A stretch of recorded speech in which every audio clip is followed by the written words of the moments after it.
de wahai waris wahai insan. Nasarah bajang nasarah silu nasopa otakun wahai waris wahai insan. Cuma ladino saat dibuka membelok inlah cuma barokah rumah tangga. Inna rumah tangga tempat aku singgahan nyan pi panamanmu ai atanangro. Alhamdulillah apa tanah yang mulia. Alhamdulillah apa Allah maha mulia.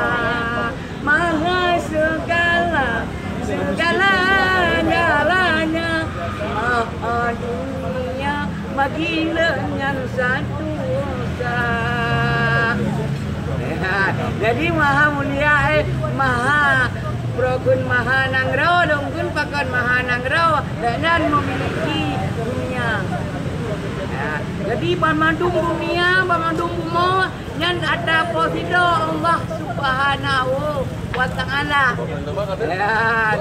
Karena tanyu cuma dah singgahan langit ibarat kapai siar wahai saudara. Ibarat kapai siar yang mana kapai raya ideng siat di daerah Sabang. Tapi pakan nenggut dermaga Sabang yang sedang dipegat kona yang temecah atau korupsi.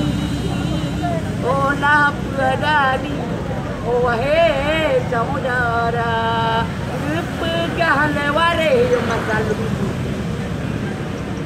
Walau bilanya bukan dua Allah korupsi yang waris hari juga. Don ingat don tuan, yoh mantang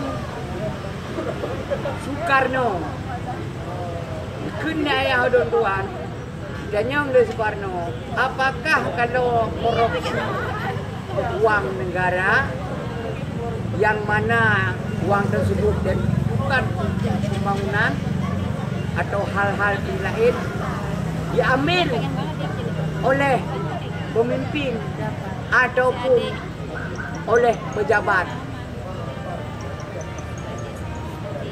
itu berdosa? Bunyi bunyi alware haisan sumbang di ulun kak ladanya kepada Tuhan.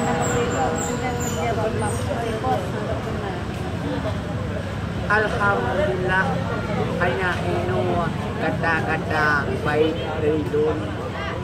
Dua kali karena ulun tuan karena memiliki ijazah makhluk